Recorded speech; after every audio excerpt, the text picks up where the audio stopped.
Hi everyone, welcome to my backyard. Today I want to talk to you about some structured activities that I find very fun just to kind of help you build a toolkit and get ready now that it's getting, warmer outside. We're going to be doing a lot more activities. So here are some things that I like to do to try to get in that 60 minutes of structured time.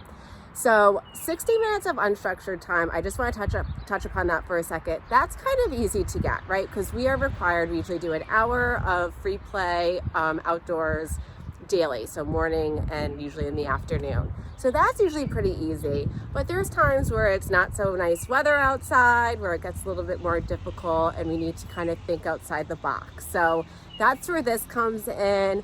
Or, sometimes instead of just doing free play, you can combine that and do other activities as well. So we're going to start off by one of my favorites, which is the red light, green light. So let me grab that for you. I almost forgot where I put it. Anyway, so this is very easy to make. So I just took 2 plates and painted them and just wrote red light and green light, pasted them on to some popsicle sticks. You could remake these all the time. The kids could make them during art class. I mean, you can keep making them over and over again. But if you're teaching them about safety in the classroom, you can tie this right in, right? Because we're teaching them that green means go and red means stop. So we can take 10 minutes, especially in the morning, which is nice, to just give them some action words. We could say, hey, we are going to hop like bunnies for, until when I hold this up, we're going to hop. When I want you to freeze, we're going to hold up the red sign and you're all going to freeze until I do this again. Or you could give another action word and say, okay, now we can just hop on one foot and, tap our heads. Or we can, do jumping jacks, and you just make sure that you hold this up and that they know what this means to go. And you're going to do whatever it is, they're going to do whatever it is that you ask them to do, and then this means stop. So you can make it however you want to do it. You can have themes, you can do it with animals, or you can do, do crab walks and things like that. Or you can actually do, run in place, march big, march small, however you want to do it. So that is super easy, and you can get in an easy 10 minutes a day just doing this red light, green light stuff. So that's one of my favorites. The other one I really like to do, this is like $1. I bought these eggs on sale and just filled them up with rice. And if you're doing a music and movement like early in the morning or in the afternoon, each child you can do 1 or 2 of these. They can all have one. And you can have them, go up high, go up below, shake to the one side, then the other, you can go do some fun movements with it. And so they're not only listening to and modeling what you're doing, but they're getting in a little workout. They're listening to all kinds of action verbs, and it's fun, right? It's something different. So you can say how's it sound? We go soft. Or if we do harder, you have lots of things that you can do with it.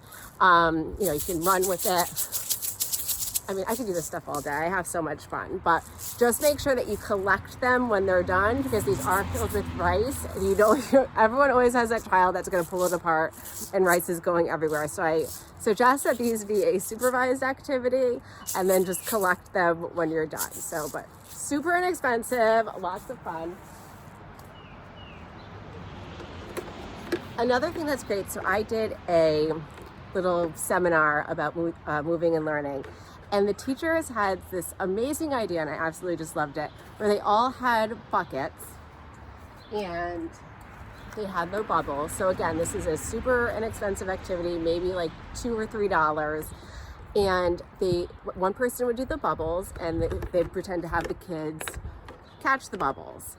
So that's fun in that of itself. But you can also, if you didn't have the buckets for every single child, just having them run around and try to catch them is enough to probably get in another 5 to 10 minutes with some music. So just think about that.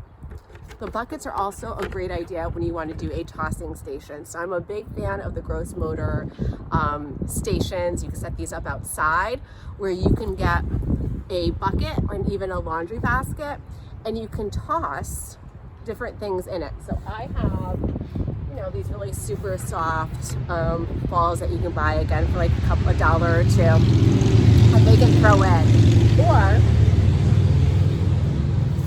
I tried to blow this up for you, but I just don't even have the lungs to do it right now. So I have to have like my husband blow it up. But a beach ball, again, maybe like $1, go to the dollar store.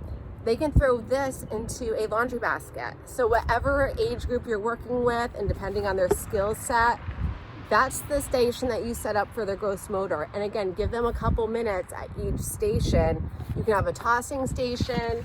I love these noodles because you can cut them right in half. I think, again, a couple bucks.